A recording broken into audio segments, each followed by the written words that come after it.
No siempre elegí este camino, pero tampoco voy a mentir diciendo que me obligaron. En el rancho uno aprende rápido que la vida se divide en dos: te vas o te quedas y te vuelves parte de lo que manda. Yo me quedé.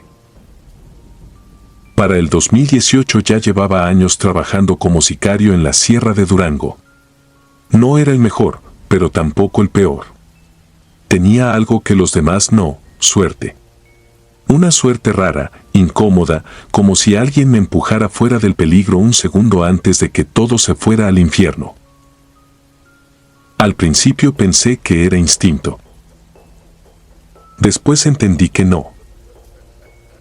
Todo empezó una noche de calor pesado, de esas donde ni el viento se atreve a moverse.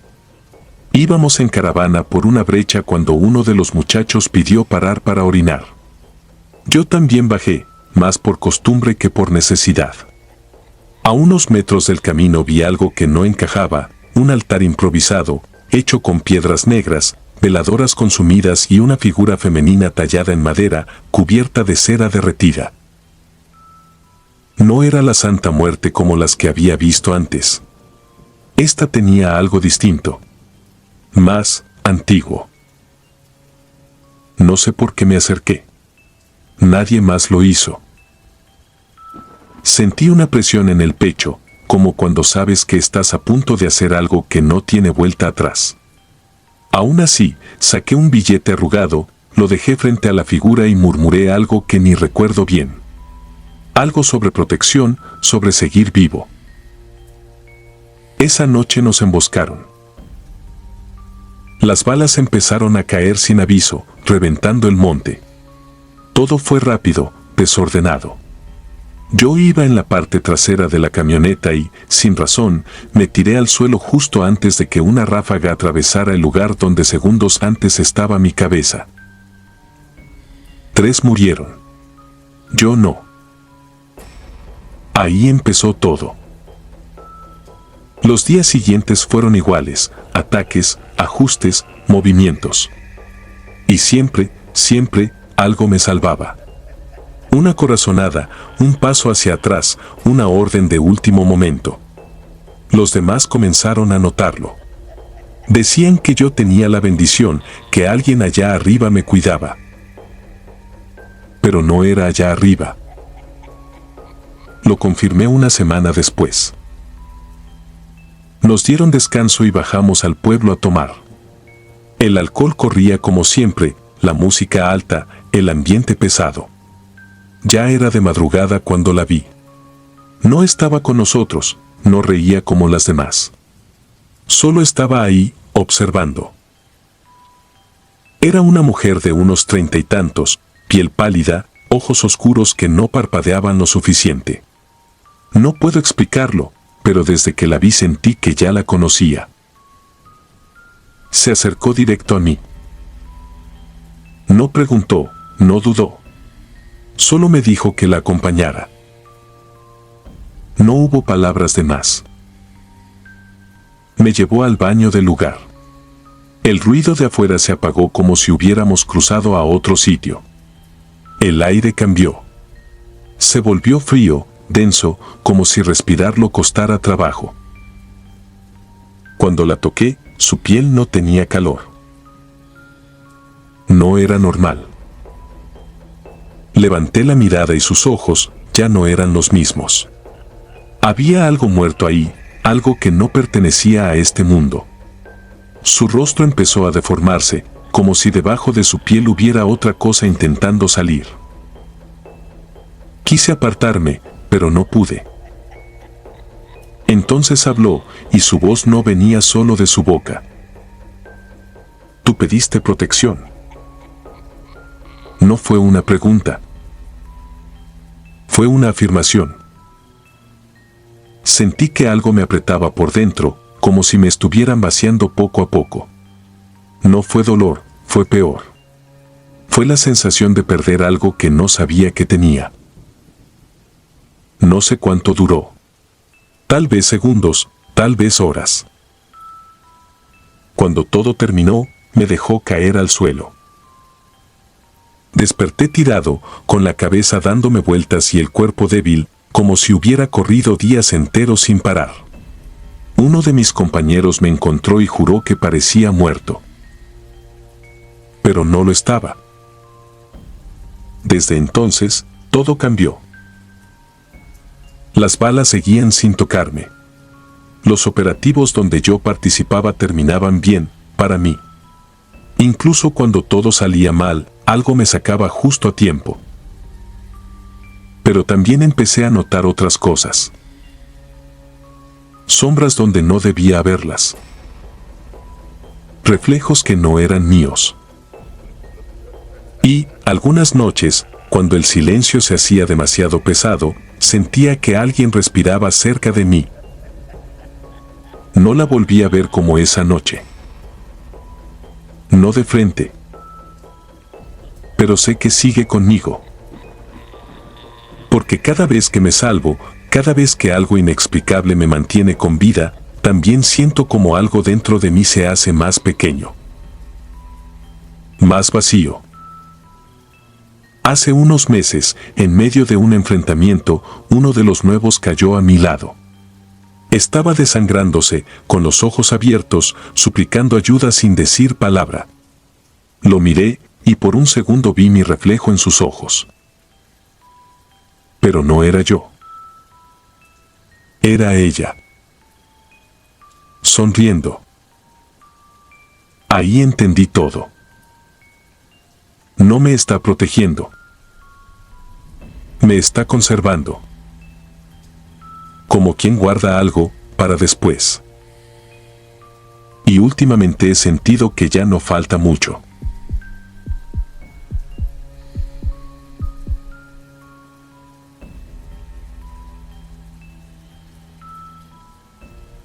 No sé en qué momento empecé a tenerle más miedo a la sierra que a los hombres armados. Tal vez fue aquella noche de octubre de 2019, en un tramo perdido entre Badiraguato y un caserío abandonado del que ni siquiera quiero decir el nombre. Hasta entonces yo pensaba que ya había visto lo peor que puede cargar un cerro encima, cuerpos tirados en las barrancas, casas quemadas, campamentos levantados a toda prisa después de un enfrentamiento, muchachos de 18 años con rifle y mirada vacía. Creía que el horror venía de nosotros. Me equivocaba. Yo andaba de patrulla con otros 4. No éramos soldados, aunque nos movíamos como si lo fuéramos. Nos traían cortos, bien alineados, porque al patrón no le gustaban los vicios ni los escándalos donde no hacían falta. Recorrer brechas, vigilar sembradíos, reportar cualquier movimiento raro, eso era todo. Había noches pesadas por los retenes del ejército, otras por los grupos contrarios. Pero la mayoría eran puro monte, motor y silencio. Aquella vez nos mandaron a revisar una franja alta donde, según dijeron, andaban robando animales y husmeando en un paso que no debían tocar. Desde que salimos del campamento noté raro al chofer. Se llamaba Telles, un hombre seco, de esos que nunca cuentan nada personal, pero que esa noche llevaba la mandíbula apretada. 2 veces le pregunté si estaba bien y 2 veces me dijo lo mismo, que apuráramos y regresáramos antes de la 1. No pregunté más. En la sierra uno aprende a no meter la nariz en el miedo ajeno. La brecha estaba angosta y húmeda, con ramas golpeando la carrocería. No había luna. Los faros apenas alcanzaban para arrancarle pedazos de forma al monte. A ratos se miraban nopales, piedras grandes, troncos retorcidos, y luego nada, pura oscuridad cerrada. Íbamos avanzando despacio cuando uno de los de atrás golpeó el vidrio y dijo que frenáramos. Allá adelante, en medio del camino, había una mujer. Se veía vieja, muy vieja. Llevaba un vestido largo, sucio, con franjas de color que el lodo ya había apagado. Traía 2 trenzas blancas colgándole hasta el pecho. Lo que más me llamó la atención fue que estaba descalza y, aún así, parada sobre las piedras como si estuviera en piso parejo. No hacía señas ni pedía ayuda. Solo nos daba la espalda. Telles no frenó del todo. Bajó la velocidad y murmuró una grosería que no le conocía. Uno de atrás soltó una risita nerviosa y dijo que seguramente era una señora perdida de algún rancho. Pero yo sentí algo raro en cuanto la vi. No era compasión ni desconfianza. Era una presión en el estómago, como cuando entiendes que ya te metiste en un problema y todavía no sabes de qué tamaño. Le gritamos. No respondió. Cuando quedamos como a 20 metros, la mujer empezó a caminar. Despacio al principio, luego más rápido, hasta que parecía deslizarse entre las piedras. Telles aceleró por reflejo. La troca brincaba y rechinaba, pero no le dábamos alcance. Eso fue lo primero que no tuvo sentido. El camino era malo hasta para nosotros, y aquella anciana se movía como si conociera cada piedra desde antes de que existiera. Uno de mis compañeros dijo que le cerráramos el paso. Otro propuso bajarse. Nadie lo hizo. Yo me asomé por la ventana, más por impulso que por valor, y le alcancé a ver el perfil cuando volteó apenas la cara. No tenía ojos blancos. Todo era negro. No negro como sombra. Negro como un hoyo. Grité. No me da vergüenza decirlo. Grité como animal. Telles dio un volantazo y la camioneta estuvo a nada de irse a una hondonada. La vieja desapareció del frente y por un segundo pensé que se había metido al monte. Entonces escuchamos el golpe arriba. Algo había caído sobre el techo. La lámina se hundió hacia adentro con un crujido espantoso. Los de atrás empezaron a persignarse y a maldecir al mismo tiempo. Yo levanté el arma, pero no me atreví a disparar. Desde arriba venía un sonido como de uñas arrastrándose despacio, buscando la manera de entrar. Luego llegó un olor podrido, espeso, igual al de un animal abierto varios días bajo el sol. La primera mano se asomó por el marco de mi ventana. No era mano de vieja. Era una cosa huesuda, larga, con uñas amarillentas y partidas. Alcancé a ver la piel pegada al hueso, tensa, manchada, y después el rostro cayó de lado frente al vidrio. Tenía la nariz hundida, la boca abierta más de lo normal y los dientes afilados, demasiado juntos, como si no fueran humanos. Pero lo peor seguían siendo los ojos. Esos agujeros negros me miraban con una rabia antigua, una rabia que no era contra mí solamente, sino contra cualquiera que hubiera puesto pie en ese cerro. Telles gritó que nadie disparara. Eso me sacó de onda. En un ataque así, cualquiera habría vaciado el cargador. Pero él lo dijo con una desesperación que parecía recuerdo, no miedo. Como si ya supiera qué pasaba si uno jalaba el gatillo. La criatura empezó a reírse. No fuerte. Bajito. Como una anciana enferma. Y entonces Telles confesó. Dijo que años atrás, en ese mismo rumbo, había levantado a una curandera por órdenes de un mando. La acusaban de ayudar a gente contraria y de esconder muchachos en sus jacales. La sacaron de su casa, la subieron viva a una camioneta y la aventaron a un despeñadero. Pero antes de caer, la mujer les dijo que el cerro no les iba a pertenecer nunca, que uno por uno iba a reconocerlos por el olor de la sangre. Nadie habló. Yo sentí que el cuerpo se me helaba porque Telles estaba llorando. La vieja soltó el techo y desapareció de pronto. Solo se oyó algo bajar por la parte trasera de la camioneta. Telles no se detuvo. Manejó como loco hasta el campamento. Llegamos casi al amanecer, embarrados de lodo, callados, con la lámina hundida y un rastro de tierra negra en las puertas. Esa misma mañana encontraron a Telles colgado dentro de la bodega, de rodillas, como si se hubiera dejado caer poco a poco. Lo raro fue que tenía los ojos reventados hacia adentro, como picados desde fuera, y bajo las botas le hallaron piedritas mojadas de la brecha, aunque nadie lo vio salir en toda la noche. Yo me fui de ese trabajo 3 semanas después. No por arrepentimiento, aunque debería decir que sí. Me fui porque desde aquella noche, cada vez que manejo por carretera de madrugada, alcanzo a ver a una anciana descalza caminando por la orilla, siempre de espaldas, siempre al mismo paso. Nunca intento alcanzarla. Porque una vez, en una gasolinera de Durango, me armé de valor y le quise ver la cara al reflejo del vidrio. No vi su rostro. Vi el mío, más viejo, con los ojos completamente negros.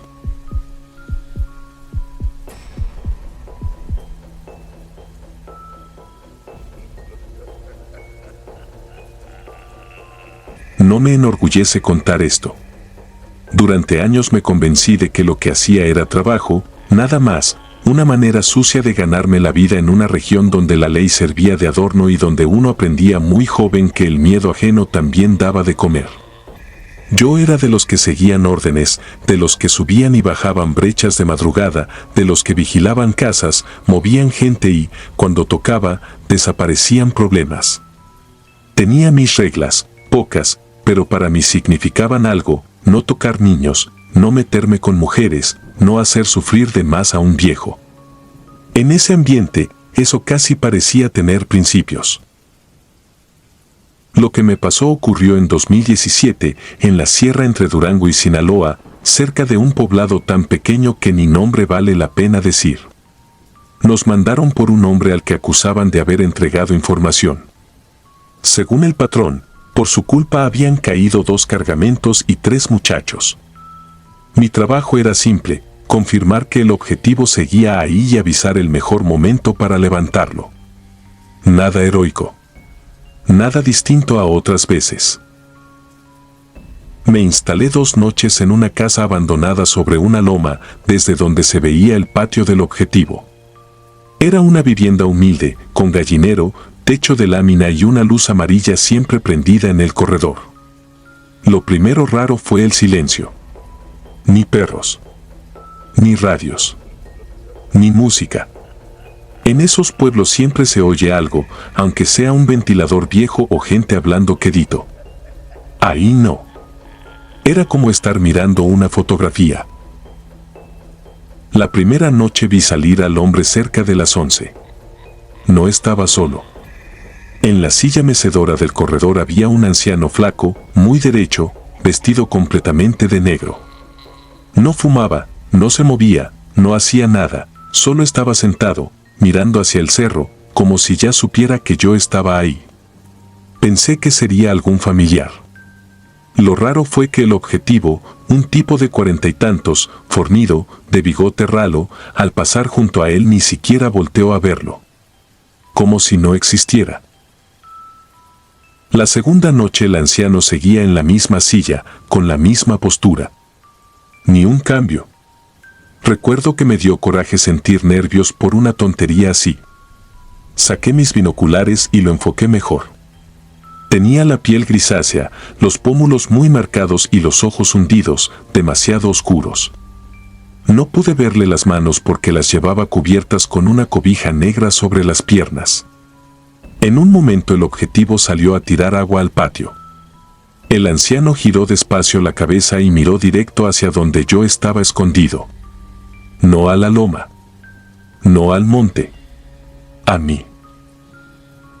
Sentí un vacío en el estómago, ese aviso animal que llega antes del peligro. Bajé los binoculares de golpe.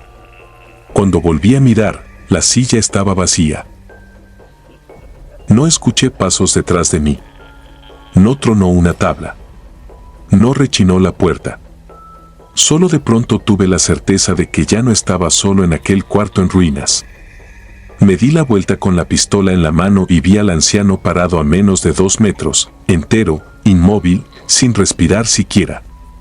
Lo que más me perturbó no fue su cara, sino el olor, tierra mojada mezclada con algo rancio, como ropa de muerto guardada muchos años. Quise apuntarle bien, pero el brazo empezó a temblarme. Él me observó con una calma que no era humana. No sonrió. No habló de entrada. Solo levantó la cobija que cargaba y vi lo que escondía. Sobre sus piernas traía un niño envuelto, inmóvil, con la cabeza ladeada y la camisa llena de tierra. No tenía sangre. Tenía algo peor, la quietud absoluta de lo irreversible. Entonces habló, con una voz seca, como hojas arrastradas por el viento. Este no te tocaba. Yo nunca había visto a ese niño. O eso creía al principio. Luego me golpeó el recuerdo. Meses antes, en un rancho de Badiraguato, hubo una confusión durante un operativo. Una camioneta salió cuando no debía y uno de los disparos atravesó la puerta. Nadie quiso revisar demasiado. Nos dijeron que siguiéramos. Yo no pregunté. En ese tiempo uno aprende a no preguntar. El anciano dio un paso. El suelo no crujió. No vengo por lo que haces, me dijo. Vengo por lo que finges no ver. Quise decirle que yo no disparé aquella vez, que yo no decidía nada, que solo cumplía órdenes. Pero en cuanto abrí la boca entendí algo que hasta hoy no sé explicar. Él ya conocía cada excusa que yo iba a poner. Y ninguna servía. No recuerdo haber salido corriendo del cuarto. Solo sé que al amanecer me encontraron en la camioneta, a casi 10 kilómetros, con los pies llenos de espinas y las uñas rotas de tanto arañar la tierra. Dijeron que me había dado un ataque por andar desvelado y drogado. Yo dejé que creyeran eso. Esa misma tarde regresaron por el objetivo. La casa estaba vacía. Nadie lo volvió a ver. Tampoco encontraron huellas del anciano ni la silla mecedora del corredor. Lo peor vino después. En la muñeca izquierda me apareció una mancha oscura, redonda, como si la piel se hubiera quemado desde adentro. Pensé que sanaría. Han pasado 9 años y sigue ahí. A veces amanece más grande. A veces palpita. A veces, en noches muy calladas, siento que alguien se sienta al pie de mi cama. Nunca lo miro de frente, porque la última vez que lo hice vi al niño otra vez, igual de inmóvil, con la tierra pegada al cuello, y detrás de él al anciano, esperando. Dejé ese mundo poco después. Me escondí, cambié de nombre, me fui lejos. Sirvió de nada. Porque no importa a dónde vaya, siempre termina encontrándome a alguien con los ojos demasiado tristes, una muchacha en una terminal, un viejo afuera de una tienda, un niño parado junto a una cruz de carretera. No me hablan. Solo me miran como reconociéndome. Hace 3 noches entendí por qué. Venía manejando por la Libre, cerca de Mazatlán, cuando vi a un muchacho pidiendo raite. No tendría más de 16 años. Frené por costumbre y por culpa. Cuando subió, traía tierra en las botas y olía a humedad vieja. No me miró en todo el camino. Al llegar a una curva me pidió que detuviera la troca. Antes de bajarse, me enseñó la muñeca. Tenía la misma marca que yo. Ahí comprendí lo que el anciano vino a cobrarme aquella noche en el cerro. No era mi vida, ni mi alma. Era algo peor y más largo, convertirme en otro de sus avisos. Seguir rodando por los caminos, cargar los rostros que uno prefirió ignorar y aparecerme, tarde o temprano, frente al próximo hombre que crea que obedecer órdenes lo vuelve inocente. Desde entonces ya no duermo. Porque sé que, cuando por fin me toque sentarme en esa silla, no voy a poder fingir que no veo nada. Suscribirte y darle like ayuda mucho a este canal. Si ya has escuchado mi contenido antes, te ha gustado y estás disfrutando lo que escuchas en este sector, te agradeceré que presiones el botón de suscribirse. Sin más interrupciones, continuamos.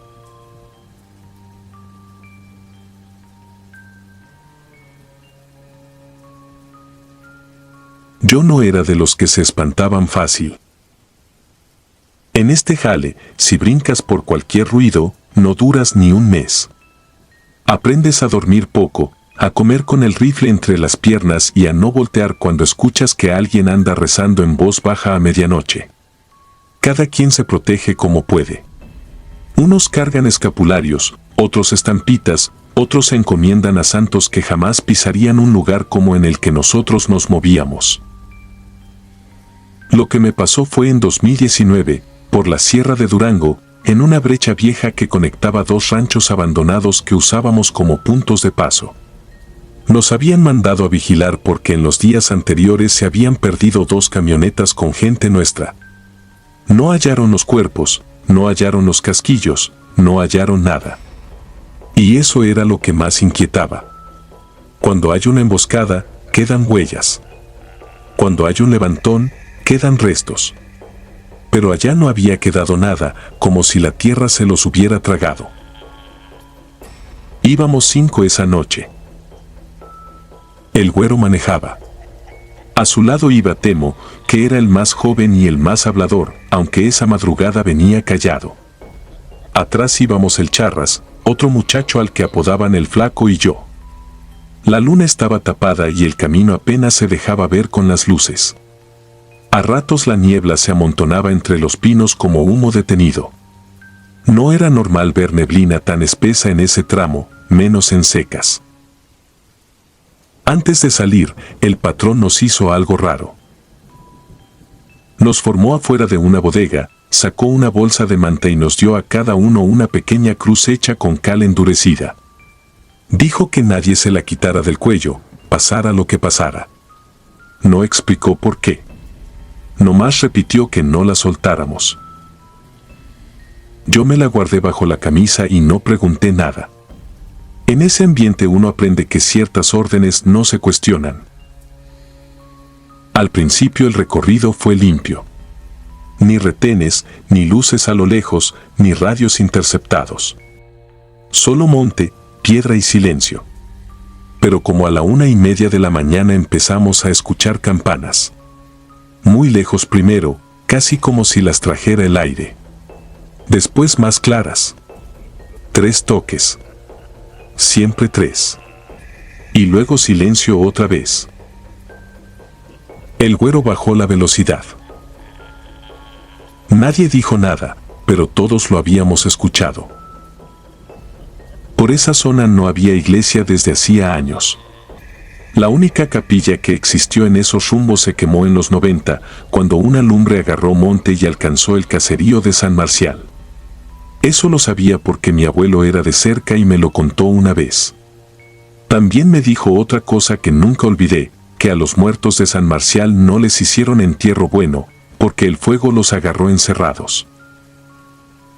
Seguimos avanzando hasta que vimos gente en medio del camino.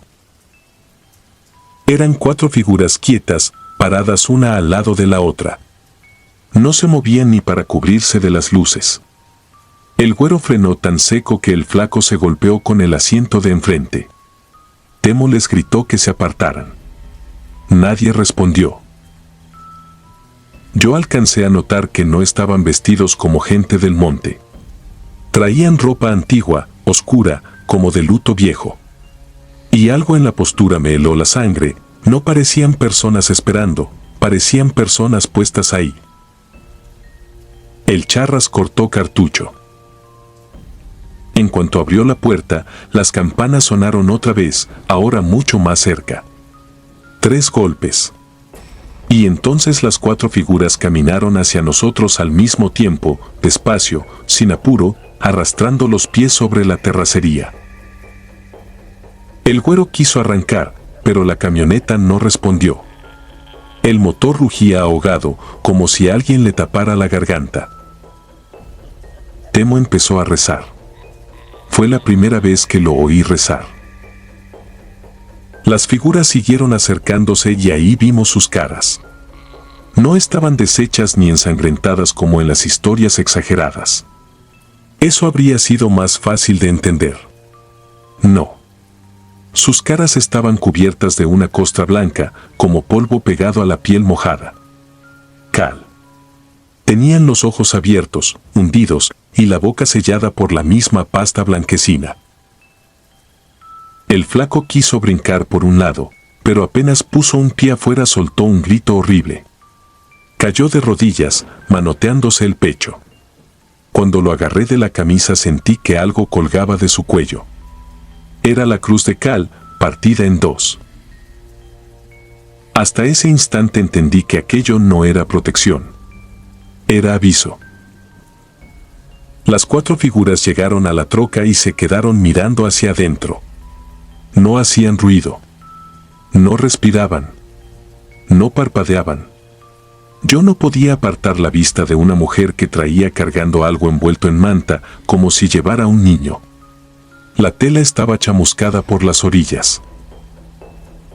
Entonces vi más siluetas entre los árboles. No eran 4. Había decenas. Salían de entre la niebla, unos altos, otros encorvados, todos cubiertos con la misma cal pegada al cuerpo, como si hubieran sido preparados deprisa para enterrarlos y luego los hubieran dejado a medias. Rodearon la camioneta sin tocarla. Nomás estaban ahí, cerrándonos el paso. El patrón nos había mandado exactamente por ese camino porque sabía lo que había debajo. Después supimos la verdad, o al menos una parte. En ese tramo habían abierto fosas clandestinas años atrás. Para desaparecer rápido a la gente, les aventaban cal encima antes de taparlos. Mucha. Tanta que cuando llovía, la tierra se cuarteaba y despedía un olor agrio que nadie quería reconocer. El rancho abandonado que usábamos de paso estaba levantado casi encima de ese terreno. El güero empezó a llorar bajito. El charra se quedó duro, con el rifle apuntando a nada. Temo ya ni rezaba. Yo solo miraba a aquella mujer con el bulto. De repente levantó un brazo y señaló directamente hacia mí. En ese momento recordé algo que llevaba meses queriendo borrar. Una noche anterior, en una orden que salió mal, nos habían hecho levantar a una familia que estaba en el sitio equivocado. A nosotros nos dijeron que el hombre jalaba para los contras. Pero no era cierto. Cuando lo entendimos ya era tarde. Entre el desorden y la prisa, el cuerpo de una niña quedó donde no debía quedar. Yo fui uno de los que cavó. Yo fui uno de los que echó las calorías. La mujer dio otro paso y el bulto que cargaba se movió. No abrí la puerta. No grité. No recé. Me quedé sentado, sabiendo por fin por qué el patrón nos colgó aquellas cruces. No para salvarnos, sino para marcar al que venían a recoger. A la mañana siguiente encontraron la camioneta vacía, atravesada en la brecha, con el motor todavía frío. No había sangre, no había disparos, no había huellas de forcejeo. Solo 5 cruces de cal colgadas del retrovisor, perfectamente alineadas. 4 estaban enteras. La mía no apareció.